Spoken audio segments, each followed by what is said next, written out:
प्रदेश के प्रमुख राजवंश, निश्चित रूप में पीटी पर तो इसका पूरा वेटेज है, मेंस में भी इसके क्वेश्चन पूछे जाएंगे, तो इसलिए ये जो शीट प्रिपेयर की है ये दोनों लेवल पे। तो चलिए शुरुआत करते हैं बिना देरी किए हुए मध्य प्रदेश के प्रमुख राजवंश। शुरुआत बिल्कुल बेसिक से करते हैं, जिसमें आपको एकदम सारी चीजें एकदम क्रिस्टल क्लियर होनी चाहिए, तो समझने की कोशिश कीजिए। आप लोगों ने ये वर्ड जरूर सुना होगा, इतिहास। इतिहास का मतलब है कि जब कोई पुरानी विषय वस्तु या जब कोई पुरानी घटना कोई दूसरा व्यक्ति या कोई दूसरा साक्ष्य हमको बतलाने की कोशिश करे, या फिर पुराना समय एक बार फिर से किसी माध्यम से अपने आप को बखान करे या वृत्तांत करे, ये चीज कहलाती है इतिहास। परंतु इतिहास में जो पुरानी बातें होती हैं वो लिखित रूप में होनी बहुत ज्यादा जरूरी है। मतलब इतिहास उसे हम मानते हैं कि जो पुरानी घटनाएं घट चुकी हैं, लेकिन निश्चित रूप में वो घटनाएं जो घट चुकी हैं उनका लिखित विवरण मौजूद होना चाहिए, उसे हम इतिहास कहते हैं। परंतु यदि हम बात करें प्राचीन इतिहास, तो यहीं से हम अपने सेशन की शुरुआत कर रहे हैं कि प्राचीन इतिहास मतलब जो इतिहास से पहले का है, जिसका लिखित विवरण नहीं मिलता है, तो हम शुरुआत यहीं से करेंगे कि प्राचीन इतिहास जो है उसे 3 पार्ट में डिवाइड किया गया है। सबसे पहला है प्रागैतिहासिक काल, दूसरा है आद्य ऐतिहासिक काल, और तीसरा है ऐतिहासिक काल। अब मेरी बात बहुत ध्यान से सुनिएगा। प्रागैतिहासिक काल को ही वास्तविकता में इतिहास से पूर्व का युग कहा जाता है या इतिहास से पूर्व का समय कहा जाता है। परंतु जो आद्य ऐतिहासिक काल है और जो ऐतिहासिक काल है, इन दोनों को संयुक्त रूप में हम एक वर्ड में कह सकते हैं, इतिहास। अब ये मैंने क्यों कहा, आपको सबसे टॉप में एक बात दिख रही होगी, इतिहास हम उस परिघटना या उस विषय वस्तु को कहते हैं जिसका लिखित विवरण होता है। याद रखिएगा, ये सबसे इंपॉर्टेंट चीज है। अब मैं आपको इतिहास से पहले मतलब इन दो कालों से पहले जो था प्रागैतिहासिक काल, यहां से मैं आपके सेशन को स्टार्ट कर रहा हूं, क्योंकि मध्य प्रदेश की हिस्ट्री या मध्य प्रदेश का इतिहास यहीं से शुरू हो जाता है, प्रागैतिहासिक काल से। तो सबसे पहले आप समझिए कि प्रागैतिहासिक काल क्या है, तो ध्यान से आप मेरी बात समझिए। प्रागैतिहासिक काल वो काल है जब मानव के अस्तित्व का वर्णन था, मतलब मानव सभ्यता थी, लोग थे निश्चित रूप में। परंतु लोग तो थे, लेकिन उस समय चूंकि प्रागैतिहासिक काल में लिखाई का आविष्कार नहीं हुआ था, मतलब ना तो पेपर था और ना तो पेन था, ना तो कलम था। तो इस वजह से जब लिखाई का आविष्कार नहीं होगा तो निश्चित रूप में कोई लिखित एविडेंस नहीं होगा, कोई लिखित प्रूफ नहीं होगा। मतलब यदि मानव ने जो भी घटनाएं की हैं या मानव के द्वारा जो भी घटनाएं घटी हैं, यदि उनका लिखित विवरण जिस समय पर नहीं मिलता है, सिर्फ लोग ओरली बातें बताते हैं कि हमारे पूर्वज जंगलों में रहा करते थे, निश्चित रूप में जंगल से पहले जो है वो बर्फ बहुत ज्यादा थी और सारी की सारी दुनिया बर्फ में ढकी थी। मतलब ऐसा वृत्तांत, ऐसी समसामयिकी, ऐसी घटनाएं, उस समय का विवरण जिसका कोई लिखित साक्ष्य ना हो, जिसका कोई लिखित विवरण ना हो, जिसका कोई लिखित लेखक ना हो, जिसका कोई राइटर ना हो, जिसका कोई कॉपी पेन, मतलब ये सारी चीजें जब ना हो, उसे ही हम कहते हैं प्रागैतिहासिक काल। मतलब प्रागैतिहासिक काल में ना तो राइटर है और ना तो लेखन सामग्री है, बस पुराने अनुमान, पुराने स्रोत के आधार पर हम जानकारियां जुटाते हैं और इस इतिहास के पहलू को समझने की कोशिश करते हैं। जैसे बहुत पुराना यदि हमको कोई पत्थर मिल जाए, बहुत पुरानी कोई यदि हमको ज्वेलरी मिल जाए, तो निश्चित रूप में, या बहुत पुरानी कोई कृति मिल जाए, तो प्रागैतिहासिक काल में सिर्फ और सिर्फ इंफॉर्मेशन का सोर्स वही पुरानी चीजें। क्योंकि कोई लिखित विवरण नहीं था, इसलिए प्रागैतिहासिक काल को निश्चित रूप में अच्छे से समझा नहीं जा सकता है, यह हमारी समझ से परे है। अब चलते हैं, प्रागैतिहासिक काल के बाद जो अगला आता है उसे हम कहते हैं आद्य ऐतिहासिक काल।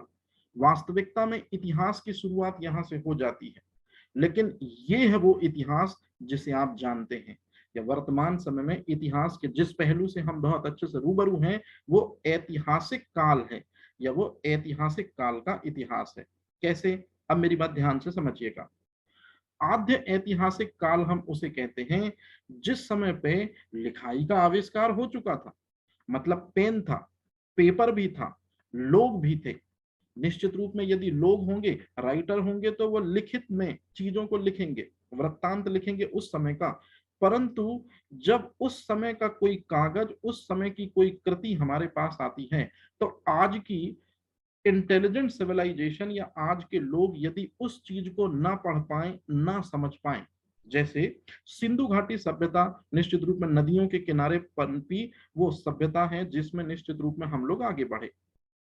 अब आप लोगों ने ये चीज देखी होगी कि सिंधु घाटी सभ्यता जो है, उसका संबद्ध या उसके जो भी लेख मिलते हैं, जो भी चीजें मिलती हैं, निश्चित रूप में, या जो भी इंफॉर्मेशन उस समय की मिलती है, तो वो इस लैंग्वेज में कोड लिखी है या ऐसी लैंग्वेज पर बेस्ड है जिसके पे निश्चित रूप में लोग समझ तो जानते हैं कि लैंग्वेज है, लेकिन लिखा क्या है ये समझ में नहीं आता। इसी तरह से वैदिक सभ्यता में बहुत सारे जो धर्म ग्रंथ हैं या बहुत सारे जो उपनिषद हैं, बहुत सारे वेद हैं, निश्चित रूप में उनके श्लोक इस क्लिष्टतम लेवल पर लिखे गए हैं या डिजाइन किए गए हैं कि समझ में तो आता है कि लिखाई है, समझ में तो आता है कि किसी न किसी राइटर ने लिखा है, परंतु लिखा क्या है ये चीज हमारी समझ से परे। तो इतिहास का मतलब होता है लिखित विवरण मिलना चाहिए। यहाँ लिखित विवरण नहीं है, यहाँ लिखित विवरण है, लेकिन दिक्कत यह है कि समझ नहीं है हमको कि वो क्या लिखा गया है, जैसे सिंधु घाटी सभ्यता में और वैदिक सभ्यता में। अब मैं आपसे जल्दी से एक बात क्लियर कर दूं, यहाँ सिंधु घाटी सभ्यता का मध्य प्रदेश के इतिहास से कोई भी लेना देना नहीं है, ये चीज आप अच्छे से याद रखेंगे। लेकिन वैदिक सभ्यता की बात करें, जो आद्य ऐतिहासिक काल के अंतर्गत आती है, निश्चित रूप में इसमें हमको बहुत सारी चीजें समझ में आती हैं जो मध्य प्रदेश से संबंध में ही। जैसे नर्मदा नदी को माँ रेवा जो है वो सतपथ ब्राह्मणों ने कहा था। निषाद जनजाति पाई जाती है मध्य प्रदेश में ही। राजा मुचकुंद ने ओमकारेश्वर, जिसको मधानता सिटी कहते हैं, उसकी स्थापना करी थी। और है राजा अवंती जो हैं, उन्हीं के नाम पर दरअसल में उज्जैनी नगरी है।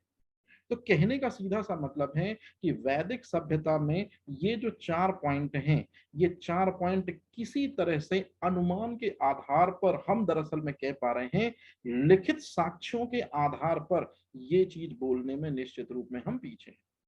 मतलब आद्य ऐतिहासिक काल में विवरण मिलते जरूर हैं, लिखावट मिलती जरूर है, कृति जरूर मिलती है, लेकिन हमारी समझ अभी इतनी विकसित नहीं हुई है कि उस पुरानी प्रतिलिपि को पढ़ सके या समझ सके। लेकिन चूंकि लिखाई का आविष्कार हो गया, लिखाई के साक्ष्य मिले, इसलिए हम इसको इतिहास जरूर कहेंगे, क्योंकि इतिहास का मतलब होता है लिखित विवरण, लिखित साक्ष्य। अब चलते हैं उस इतिहास की ओर। अब हम उस इतिहास की ओर चलते हैं, निश्चित रूप में जो इतिहास आप लोगों ने सुना होगा वर्तमान समय में चल रहा है, निश्चित रूप में ऐतिहासिक काल। याद रखिएगा, ये जो ऐतिहासिक काल है यही है वास्तविकता में हमारा इतिहास। मतलब हम लोगों को लिखित साक्ष्य मिलता है। लिखित साक्ष्य क्या मिलता है? यदि हमको कोई औजार मिल जाए, यदि हमको कोई आभूषण मिल जाए, इसे कहते हैं पुरातात्विक स्रोत। यदि हमको कोई साहित्य मिल जाए, कोई राइटर मिल जाए, उसकी कोई कृति मिल जाए, या कोई विदेशी यात्री जो भारत आया था उसकी लिखित में यदि कोई बुक मिल जाए, मतलब जब साक्ष्य लिखित रूप में मिलते हैं और उन साक्ष्यों को हम पढ़कर समझ सकते हैं कि वो कहना क्या चाहते थे, यही चीज आद्य मापी जाता हूं ऐतिहासिक काल में दर्ज होगी। मतलब ऐतिहासिक काल वर्तमान इतिहास का वो समय है, वर्तमान इतिहास का वो काल है जिसमें इतिहास के लिखित साक्ष्य थे, और दूसरी सबसे इंपॉर्टेंट चीज कि इंसान को इसकी समझ भी है। तो आपसे अगर कभी भी पूछा जाए, शुरुआत बेसिक से कर रहा हूं, इतिहास का मतलब ये दो चीजें होती हैं, और प्राचीन इतिहास का मतलब ये चीज होती है।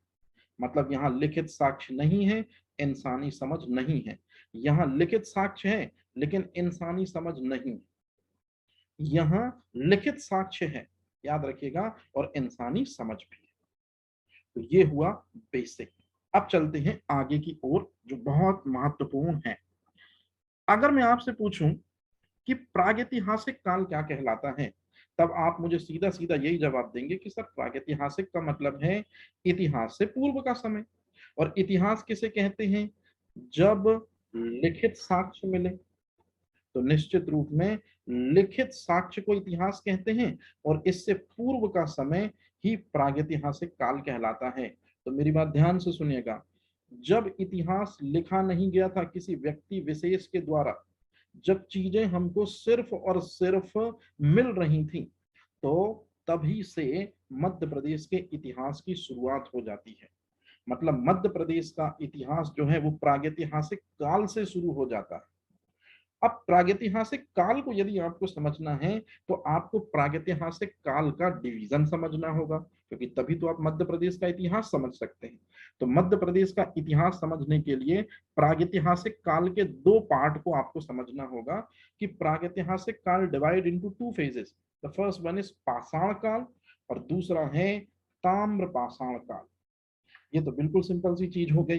कैसे सिंपल सी चीज हो गई, ध्यान से सुनेगा। प्रागैतिहासिक काल को दो पार्ट में डिवाइड किया गया है। पाषाण काल, जैसा नाम से ही स्पष्ट है, जिस काल में पत्थरों का उपयोग किया जाता था, मतलब हमको नमूने मिलते हैं जिस आधार पर हम ये अनुमान लगाते हैं विधि के द्वारा, C14 यूरेनियम डेटिंग के द्वारा, कि ये इतने साल पुराना रहा होगा। लिखित साक्ष्य नहीं मिलता, कोई राइटर नहीं बताता इस समय की घटनाएं, बस ये चीजें समय पे बहुत पुरानी गुजरी। तो पाषाण काल उसे कहते हैं कि जब पत्थरों का उपयोग इंसान करता था, और पत्थरों के उपयोग के साथ साथ में पाषाण काल के अंतर्गत कृषि भी आती है, पाषाण काल के अंतर्गत पशुपालन भी आता है, और पाषाण काल की सबसे बड़ी उपलब्धि जो इंसान के नाम दर्ज है वो है आग की खोज। क्योंकि आग की खोज के बाद बहुत सारे चेंजेस होने शुरू हुए। व्यक्ति की सुरक्षा हो गई जंगली जानवरों से, और खाने का टेस्ट बढ़ गया। तो ये दो चीजें हैं जो आग के आने के बाद निश्चित रूप में इंसान ने सीखी। अब मैं ये सब बताऊंगा आपको आगे धीरे धीरे करके। अब मेरी बात ध्यान से सुनेगा। प्रागैतिहासिक काल का दूसरा डिवीजन है ताम्र पाषाण काल।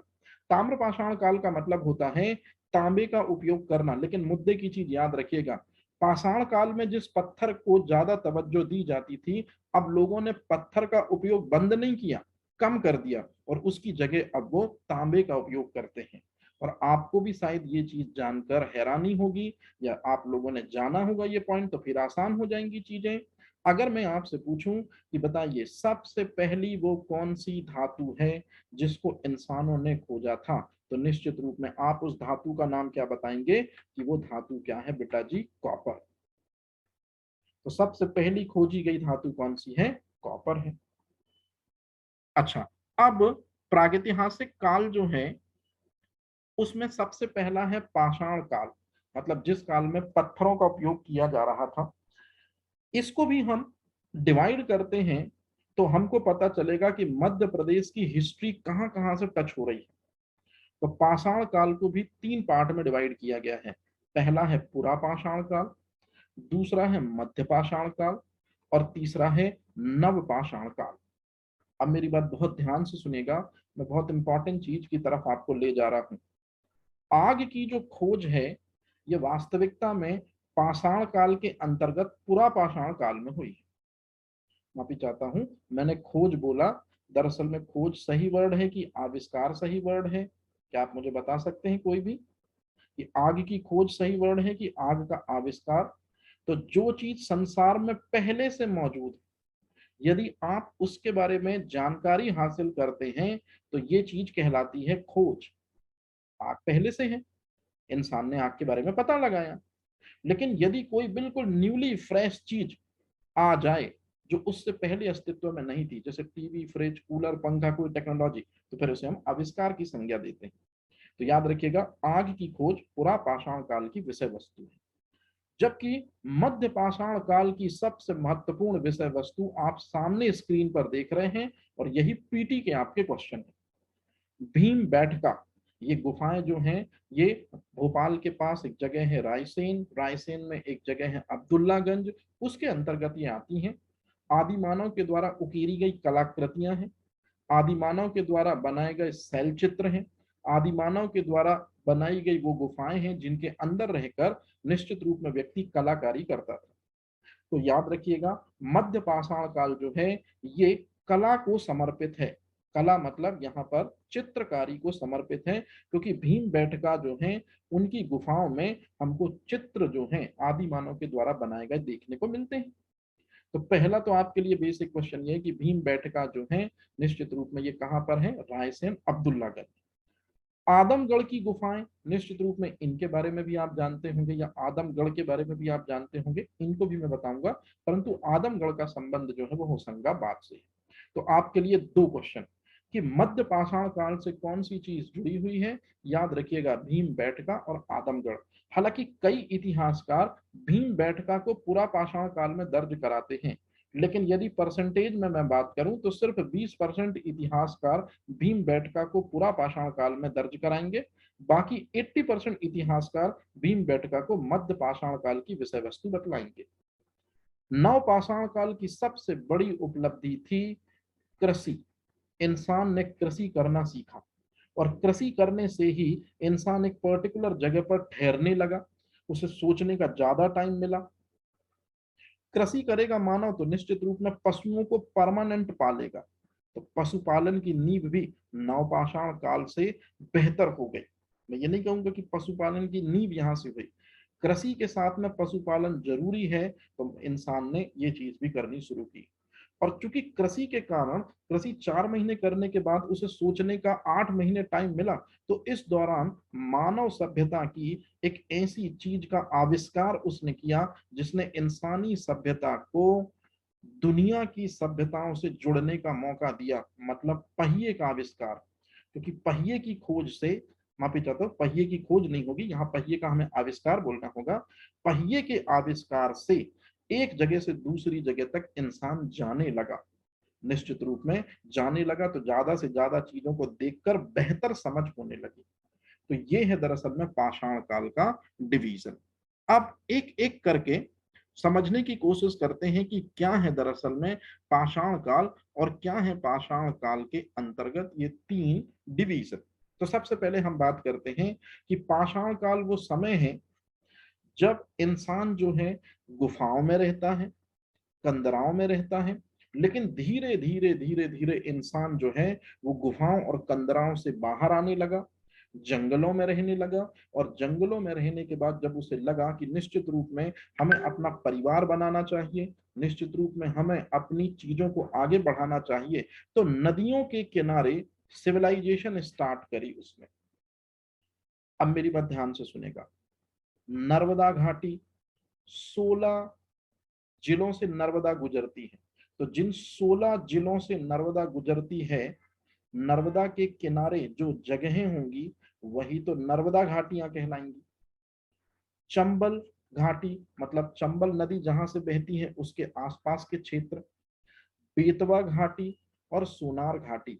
मतलब पाषाण काल की सबसे बड़ी विषय वस्तु ये थी कि लोग पत्थरों का उपयोग करते थे, निश्चित रूप में शिकार वगैरह किया करते थे, लेकिन इन नदियों के किनारे लोग अपने परिवार के साथ रहने भी शुरू हुए।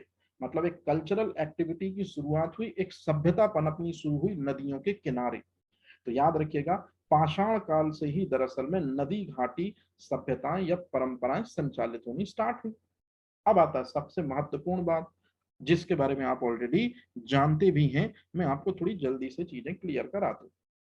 भीमबेटका पाषाण काल से ही संबंधित है, लेकिन आपको यह भी पता चल गया कि मध्य पाषाण काल से संबंधित है। हालांकि ये चीज पूछी जाती है, इसलिए मैंने पहले आपको क्लियर कर दिया। अब मैं आपसे एक सिंपल सा क्वेश्चन पूछूं कि भीमबेटका की जो गुफाएं हैं या भीमबेटका जो शैलाश्रय हैं, ये किस लिए बड़े फेमस हैं। तो सबसे इंपॉर्टेंट चीज कि भीमबेटका जो है वो पत्थरों से निर्मित ऐसी गुफाएं हैं जिनके अंदर चित्रकला परोसी गई है उस मानव के द्वारा जो वास्तविकता में बहुत बुद्धिमान था, जिसे हम क्रोमैग्नन भी कह सकते हैं। अंदर की अभिव्यक्ति को कला के रूप में उकेरने का सबसे अच्छा जो गुण था वो मानव में था, और उस मानव का नाम क्रोमैग्नन है। लेकिन क्रोमैग्नन से पहले भी आदि मानव जो हैं वो निश्चित रूप में अपने अंदर की अभिव्यक्ति को सामने दीवारों पर चित्रों के रूप में उकेर सकते थे। याद रखिएगा, भीमबेटका जो है वो गुफा चित्रकला को समर्पित है, और जनरली यहाँ पर इंसान, माफी चाहता हूँ, आदि मानव रहा करते थे। आदमगढ़ जो कि होशंगाबाद में है, ये वो जगह है जहां पर एमपी में सबसे पहले पशुपालन के साक्ष्य मिले। मतलब इंसान के साथ कुत्ते को दफन किया गया है या इंसान पशुओं को पालता था, इसके साक्ष्य सबसे पहले आदमगढ़ होशंगाबाद में मिले। दूसरी सबसे इंपॉर्टेंट चीज है मध्य प्रदेश। याद रखिएगा जो मैं बात बोल रहा हूं, इंसानी सभ्यता की शुरुआत मध्य प्रदेश से ही हुई है। यह ह्यूमन सिविलाइजेशन मिस्र में पनपी है, लोग ऐसा कहते हैं, लेकिन एक जीवाश्म है, आपने सुना होगा नर्मदा जीवाश्म। और ये नर्मदा जीवाश्म जो है, अभी तक जितने भी इंसानों के जीवाश्म मिले हैं, उन जीवाश्मों में सबसे पुराना जीवाश्म मध्य प्रदेश के सीहोर जिले के हथनौरा से प्राप्त हुआ। इस आधार पर हम कह सकते हैं कि ह्यूमन सिविलाइजेशन मध्य प्रदेश में पनपी है, क्योंकि जो जीवाश्म हमको मिला है, जो खोपड़ी हमको मिली है, वो खोपड़ी सबसे पुराने समय को बताती है। शायद मिस्र में ह्यूमन सिविलाइजेशन जो पनपी है उससे भी पुरानी है दरअसल में हथनौरा सीहोर में मिली खोपड़ी। मतलब सबसे पुराना जीवाश्म जो है मानव का, ये निश्चित रूप में हथनौरा सीहोर का माना गया है। इसलिए लोगों ने कवायद उठानी शुरू कर दी है कि हो सकता है ह्यूमन सिविलाइजेशन जो है वो मिस्र मतलब नील नदी के किनारे शायद ना पनपी हो, नर्मदा किनारे निश्चित रूप में यहां पनपी हो। तो ऐसे कयास आने शुरू हो गए। अब एक सबसे महत्वपूर्ण बात मैं आपको समझाऊं कि जब हम पाषाण काल को पढ़ते हैं, मेरी बात बहुत ध्यान से सुनिएगा, बहुत महत्वपूर्ण बात मैं कर रहा हूं। जब हम पाषाण काल को पढ़ते हैं तो पाषाण काल में हम देखते हैं पुरा पाषाण, मध्य पाषाण, नव पाषाण काल। इन दौरान निश्चित रूप में इंसान जो है वो नदियों किनारे बसना शुरू करता है। और जब इंसान नदियों के तटों पर या किनारों पर बसना शुरू करता है तो निश्चित रूप में नदी घाटी परंपराएं विकसित होनी शुरू हो जाती हैं। जैसे नर्मदा घाटी 16 जिलों से बहती है नर्मदा, निश्चित रूप में नर्मदा के किनारों पर सिविलाइजेशन बसी होगी, या नर्मदा के किनारे अक्सर करके हमको जीवाश्म या अवशेष मिलते रहते हैं। तो नर्मदा घाटी के किनारे जो जीवाश्म मिलते रहते हैं, अवशेष मिलते रहते हैं, उसके आधार पर एच डी सांकलिया, जिन्होंने ताम्रपाषाण काल में नवदा टोली खोजी थी, वही एच डी सांकलिया हमको नर्मदा घाटी में ह्यूमन सिविलाइजेशन पनपने का दावा करते हैं। इसी तरह से आरबी जोशी, जिन्होंने आदमगढ़ शैलाश्रय खोजे हैं, वो भी इस बात की तरफ इशारा करते हुए हमको बतलाते हैं कि नर्मदा घाटी में निश्चित रूप में इंसान जो है शुरुआती दौर में रहा करता था, या पुरा पाषाण के समय में नर्मदा घाटी इंसानों के रहने के लिए थी। इसी तरह से वी एस वाकड़कर, जिन्होंने भीमबेटका की खोज की थी, मध्य प्रदेश के नीमच से जिनका संबंध है, इन्होंने भी चंबल घाटी को इंसानों के रहने योग्य बताया था अपने अवशेषों के आधार पर जो उन्होंने खोजे थे। सोन नदी घाटी के किनारे ह्यूमन सिविलाइजेशन रही है, निसार अहमद इस बात को बताते हैं।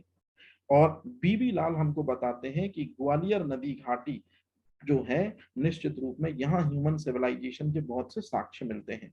मतलब कहने का है, नर्मदा घाटी, चंबल घाटी, सोन नदी घाटी और ग्वालियर नदी घाटी, इन सभी नदियों के तट पर ह्यूमन सिविलाइजेशन रही होगी।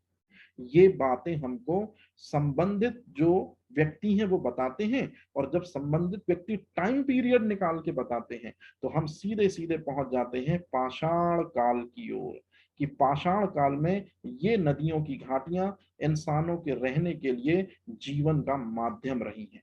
तो ये चीज आप याद रखेंगे, ये सब पीटी के फैक्ट हैं। अब अगर मैं आपसे एक एक करके बड़े आराम से आपको बताऊं कि मध्य प्रदेश प्रागैतिहासिक काल से मध्य प्रदेश के इतिहास के साक्ष्य मिल जाने शुरू हो जाते हैं। प्रागैतिहासिक काल will be divided into two phases, पाषाण काल, और दूसरा है सबसे महत्वपूर्ण चीज जिसको हम ताम्रपाषाण काल कहते हैं। पाषाण काल भी तीन पार्ट में डिवाइड है, जिसमें सबसे पहले है पुरा पाषाण काल। अब मेरी बात ध्यान से समझिएगा। ये पुरा पाषाण काल वो समय है जब पूरी दुनिया, पूरी सृष्टि जो है बर्फ से ढकी थी। धीरे धीरे धीरे धीरे बर्फ छटनी शुरू हुई। बर्फ छटनी शुरू हुई तो निश्चित रूप में पेड़ पौधे उगने शुरू हुए। पेड़ पौधे उगने शुरू हुए, दूसरे जीव, ऑक्सीजन का माध्यम तैयार हुआ, दूसरे जीव जंतु आए, कुछ समय बाद इंसान आया, और निश्चित रूप में इंसान ने अपने सर्वाइवल के लिए पेड़ पौधों से महत्वपूर्ण खाद्य पदार्थों को प्राप्त किया। परंतु जब उसने देखा कि मेरा परिवार बड़ा हो चुका है, निश्चित रूप में उसकी प्रवृत्ति शाकाहार से मांसाहार की ओर जब जाने लगी, तो निश्चित रूप में उसने आखेट करना भी शुरू कर दिया। और जब आखेट करना शुरू किया तो निश्चित रूप में पत्थरों को हथियारों के रूप में नुकीला बनाकर उनसे शिकार करने लगा। इसी दौरान हमको ये भी सीख मिलती है, ये भी बातें पता चलती हैं पुरा पाषाण काल में, कि पुरा पाषाण काल में जो आदि मानव था वो पहाड़ों की गुफाओं में रहता था। परंतु जब से आग की खोज हुई, तब से आग जलाकर वो गुफाओं में बड़े आराम से, इत्मीनान से, टेंशन फ्री होकर रहने लगा, क्योंकि आग के प्रभाव के कारण दूसरे जंगली जानवर उस पर्टिकुलर एरिया में नहीं आते थे। मतलब कहने का है, पूरा पाषाण काल में आदि मानव ने जो आग की खोज की, ये सबसे बड़ी खोजों में से एक है आदि मानव की उपलब्धियों की। एक चीज मैं आपको जल्दी से बता दूं, आदि मानव दरअसल में वो यहाँ इरेक्टस है। मतलब होमो इरेक्टस वो मानव है जिसे हम जावा मानव या पेकिंग मानव भी कहते हैं। और यही जावा मानव या पेकिंग मानव ने वास्तविकता में आग की खोज की। अब हथियार निर्माण की शुरुआत, क्योंकि याद करिए जब शिकार करेगा निश्चित रूप में आदि मानव, तो हथियार भी बनाएगा। परंतु शुरुआत में उसके हथियार जो थे उन पे बेंत नहीं था, मतलब डंडा नहीं था। सिर्फ और सिर्फ हथियार जो थे वो पत्थर के बने थे, नुकीले थे और कुछ इस तरह के थे। मतलब सिर्फ इस तरह की चीजें जो हुआ करती थी, या इस तरह के ट्रायंगल जो पत्थरों से बनते थे, इस तरह के हथियार जो थे, इन्हें कहा जाता था हस्त कुठार। मतलब बिना बेत के, और जिन पत्थरों का उपयोग करके इनको नुकीला बनाया जाता था वो स्पेशल क्वार्टजाइट पत्थर थे। और एक खुरचनी हुआ करती थी जिससे शिकार करने के बाद निश्चित रूप में बालों को या स्किन को हटाया जाता था। तो कभी भी आपसे अगर क्वेश्चन पूछा जाए कि हस्त कुठार या खुरचनी या क्वार्टजाइट पत्थरों से बने औजार किस काल की देन है, तो नो डाउट पाषाण काल तो है, लेकिन पाषाण काल का सबसे पहला टाइप नाम है पुरा पाषाण काल। अब मेरी बात ध्यान से सुनेंगे। नरसिंहपुर जिले में एक जगह है भूतरा, यहाँ से जो औजार मिले हैं, इतिहासकार ऐसा बताते हैं कि जितने भी पाषाण काल में हथियार या उपकरण मिले हैं, सबसे पुराने यही वाले हैं। मतलब कहने का ये है कि नरसिंहपुर के भूतरा से हमको जो उपकरण, जो औजार मिले हैं, ये सबसे पुराने औजार हैं, पाषाण काल के अंतर्गत आते हैं। तो ये चीज आपसे क्वेश्चन पूछी जाती है, इनको आप याद रखेंगे। अब निश्चित रूप में जब हम पुरा पाषाण काल की बात करते हैं, तो फिर भला हम उस साइंटिस्ट को क्यों छोड़ दें जिनकी अभी हाल ही में कुछ समय पहले कार एक्सीडेंट में डेथ हो गई। जी हाँ, मैं बात कर रहा हूं डॉक्टर अरुण सोनकिया की। अरुण सोनकिया जो हैं, उन्होंने सीहोर जिले के हथनौरा ग्राम में नर्मदा नदी घाटी पर या नर्मदा नदी के तट पर एक ऐसी खोपड़ी की खोज करी, एक ऐसा जीवाश्म उन्होंने खोज निकाला जो भारत में जितने भी जीवाश्म अभी तक पाए गए हैं उनमें सबसे पुराना जीवाश्म यही है। और इस खोपड़ी को हमने नाम दिया है नर्मदा मानव, क्योंकि नर्मदा घाटी के तट पर मिली। और निश्चित रूप में ये खोपड़ी सबसे पुरानी, भारत में पाई जाने वाली खोपड़ियों में सबसे पुरानी है। कार्बन 14 के आधार पर ये चीज हमने क्लियर करी। तो हमने पाया कि भारत में जितने भी अवशेष पाए गए हैं उनमें सबसे पुराने, सबसे प्राचीनतम अवशेष यही हैं। इस आधार पर डॉक्टर सांकलिया ने यह बात दोहराई थी कि हो सकता है ह्यूमन सिविलाइजेशन या मानव सभ्यता जो है वो मिस्र में ना पनप कर हो सकता है इंडिया में यहां पनपी होगी, सीहोर जिले के हथनौरा ग्राम मतलब नर्मदा घाटी के आसपास के क्षेत्र में। और यहीं से फिर डिबेट होनी शुरू भी हो गई। इसी वजह से डॉक्टर अरुण सोनकिया को जानने लगे लोग और पहचानने लगे। एक व्यक्ति और है जिसका नाम है doctor H D Sankalia. Doctor H D Sankalia वो व्यक्ति हैं जिन्होंने सुपेकर महोदय के साथ मिलकर महादेव पिपरिया जो होशंगाबाद के पास है 860 औजार प्राप्त किए या 860 प्रकार के औजारों की खोज करी। और ये सभी 860 प्रकार के औजारों को जब देखा गया कि ये कितने पुराने हैं तो फिर आंसर निकल कर आया कि पाषाण काल के अंतर्गत निश्चित रूप में ये निर्मित हुए थे। और स्पेशली पाषाण काल में पूरा पाषाण काल के अंतर्गत इनका निर्माण किया गया था आदि मानव के द्वारा। तो ये भी आपसे क्वेश्चन पूछा जाता है कि एच डी सांकलिया और स्पीकर महोदय ने जिन औजारों की खोज करी वो कितने पुराने थे। अब इसके बाद हम चलते हैं मध्य पाषाण काल की ओर। निश्चित रूप में मध्य पाषाण काल वो समय है, मेरी बात ध्यान से सुनिएगा, जब पूरी तरह से बर्फ पिघल जाएगी, पूरी तरह से जंगल समाप्त, पूरी तरह से हिमयुग समाप्त हो जाएगा।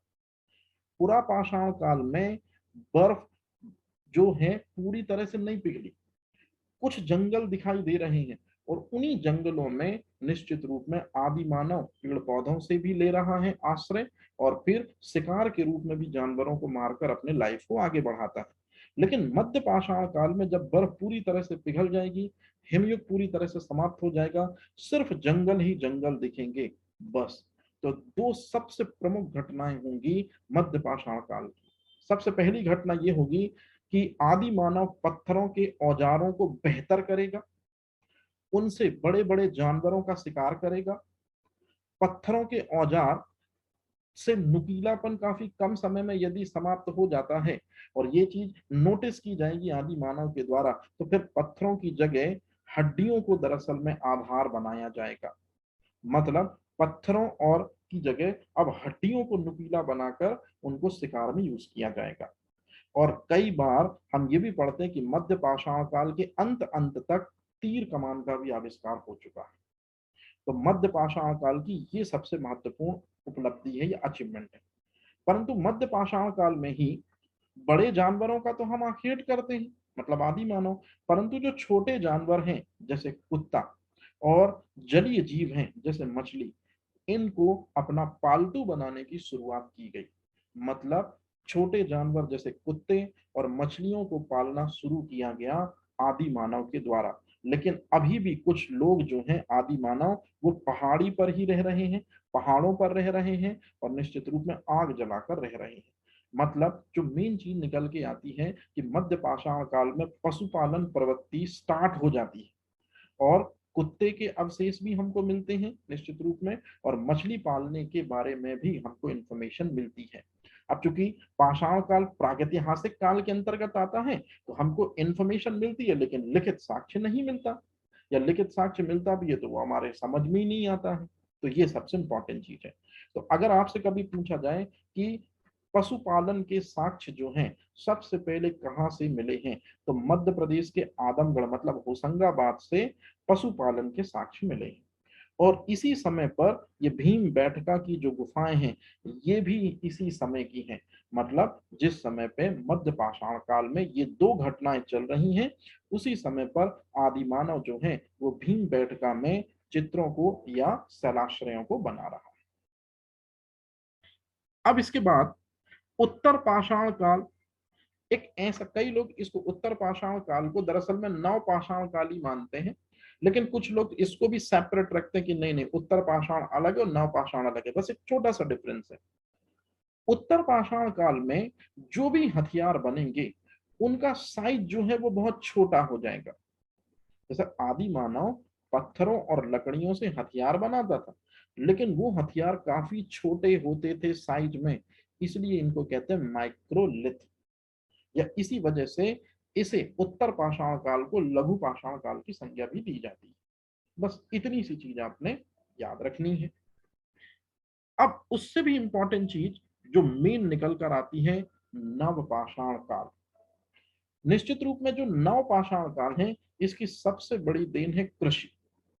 मनुष्य ने कृषि करना सीखा, और जब मनुष्य कृषि करेगा तो निश्चित रूप में एक पर्टिकुलर जगह पर बस्ती बसा कर रहेगा, मतलब स्थिर समुदाय की शुरुआत होती है।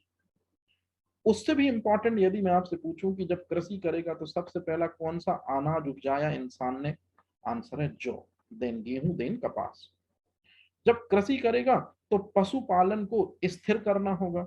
अब याद रखिएगा, पशुपालन की शुरुआत मध्य पाषाण काल से हो चुकी है, लेकिन यहाँ पर पशुपालन जो होगा वो स्थिर हो जाएगा, क्योंकि खेती में पशुपालन तो लगेगा ही लगेगा।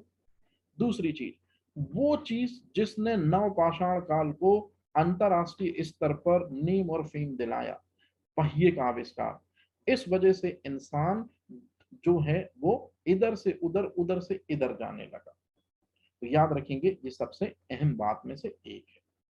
और सबसे महत्वपूर्ण चीज कि नवपाषाण काल में जो उपकरण बने हुए हैं, निश्चित रूप में वो उपकरण हमको एरण सागर, जहां से सती प्रथा का साक्ष्य मिलता है, और ये एरण या सागर निश्चित रूप में दमोह के पास है, दमोह जबलपुर के पास है। मतलब दमोह और जबलपुर से भी हमको जो अवशेष मिलते हैं, जो औजार मिलते हैं, जैसे धातु की कुल्हाड़ी वगैरह, ये सीधी सीधी इशारा करती है नवपाषाण काल की ओर। मतलब नवपाषाण काल के जो भी औजार मिलते हैं वो इन पर्टिकुलर जगहों पर मिलते हैं, जैसे एरण सागर, दमोह, जबलपुर और स्पेशली धातु वगैरह की कुल्हाड़ी।